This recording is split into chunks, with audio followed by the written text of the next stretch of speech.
But I don't like to tell people this because then, I don't know, it might be awkward. But there aren't very many people that I like to walk into a bowling center and just watch bowl.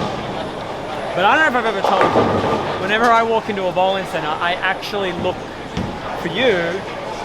I don't care how you're bowling, I just like to watch you bowl.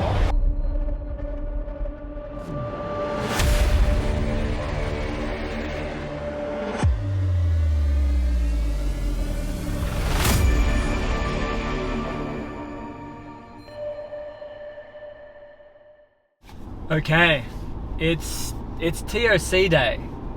Last night we kicked off the TOC festivities with the Hall of Fame dinner. Wonderful evening. Shout out to Lenny, Fred, and of course Pete on their inductions into the Hall of Fame. But now it's lunchtime and it's practice day. Okay, so we are 1.5 kilometers away from a very famous bowling centre where the TOC is held this year. We are in Akron, and the bowling centre is Riviera Lanes. One of the most iconic, and in my opinion, one of the most beautiful signs that you see walking into a bowling centre. And it's pretty powerful and pretty inspiring that when you actually take a step back and realise the names of the history's greatest players that have walked through the same doors that you get to walk through. I don't know, it just puts it into perspective a little bit and makes you realise just how lucky we are to be doing what we're doing. Whether we strike a lot or don't strike a lot, there's a lot of people out there that would trade, positions with you immediately. So, yeah, I'm very grateful that I get to walk through these same doors. But I do hope I strike more than they did.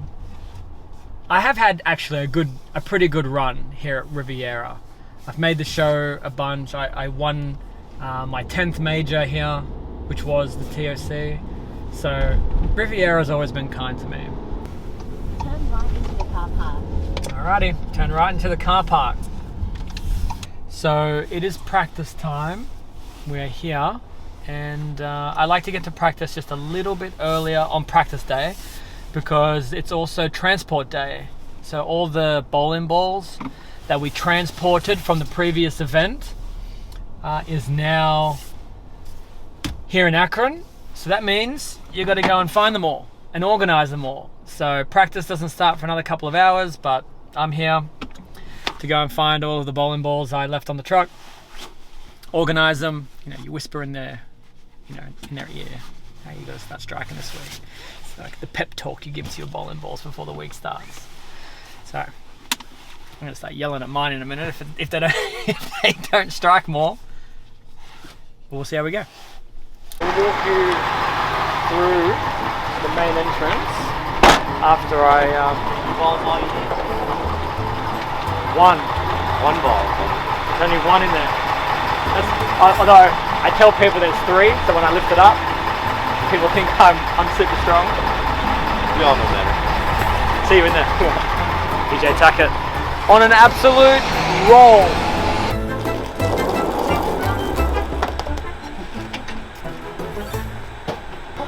So one of the small little details that makes AMF Riviera so iconic is this beautiful sign above the front entrance. Through these doors, past the world's finest bowlers, and when you start thinking about the history of the world's finest bowlers, the Earl Anthonys, the Walter Ray Williams, Pete Webbers, Norm Dukes, Parker Bones, Don Johnsons, Dick Webbers, it puts it into perspective of just how fortunate we are to be bowling on the same lanes as the game's greatest.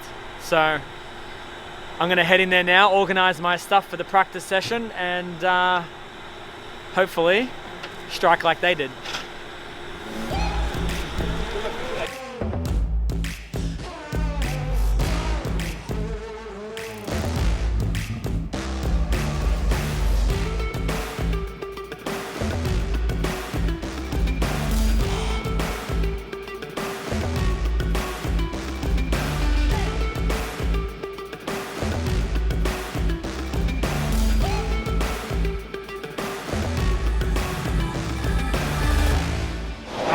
halfway through the session, and what I'm trying to find is for different times throughout the day what ball looks good, and so you go through your arsenal to see not just the strikes but also what happens when you're using the wrong ball in the wrong part of the lane and you're watching ball motion.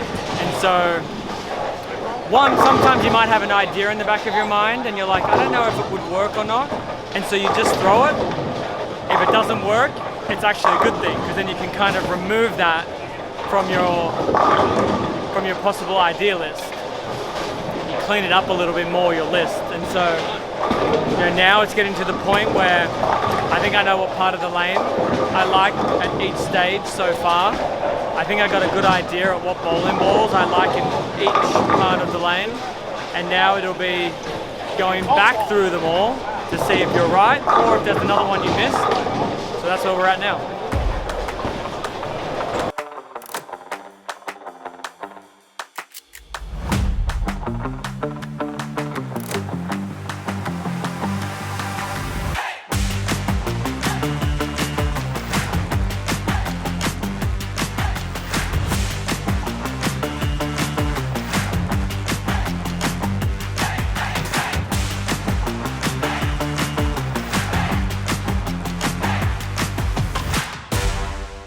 Okay, so we finished practice, and I ended up actually moving a few pairs away just to kind of get a feel. I was told the pair lanes 9 and 10 were a little tricky, and so I wanted to see if it was similar down the other end or if it opened up a little more, and it was definitely a little easier down the other end, so that's nice to know. But now that we've gone through our equipment, it's about kind of formulating a strategy. For me, it's probably going to be, let's keep it simple for the first couple of games at least, and when I get that internal feeling of it's time, make that big move left and really start to create a little bit more shape, which is what I love to do. It's what I feel like where I get a lot of my pins. So I've got to be a little patient, got to be a little smart, not shoot myself in the foot early, and then see if we can't make some big games happen later in the blocks. Now it's time for me to kind of unwind a little bit, decompress. I usually just like to go back to the hotel and relax for the rest of the evening. So that's what I'm going to do tonight. And coming tomorrow with a big stupid smile on my face and my striking shoes laced up. So we'll see. But that's day one. That's the TOC. This is practice day. It wasn't too bad.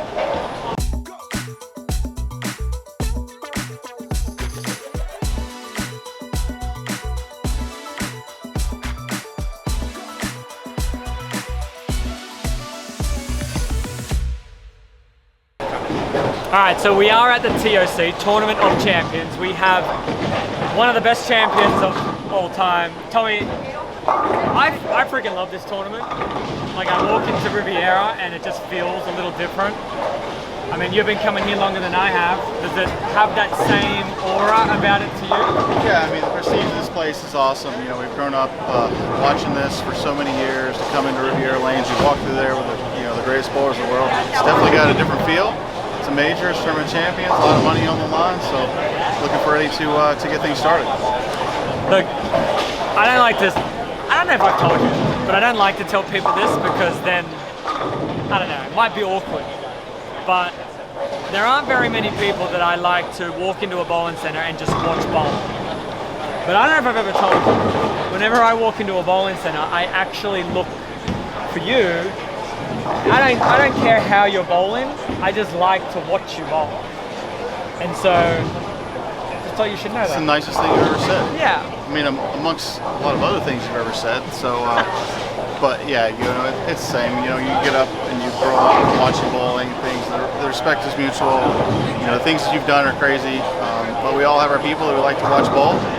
And, I'm very happy that I'm very happy that I am one of the people you like to watch bowl. I wish you watched me more up close, kind of like sitting here, and like, I mean, you could be. I saw plenty of years from that position, and it's coming back. You could be staring at my bum, but I don't know. But if you are, then so be it. But yeah, no, that's awesome. It's one of the coolest things I've ever heard. Good luck this week, man. Thank you.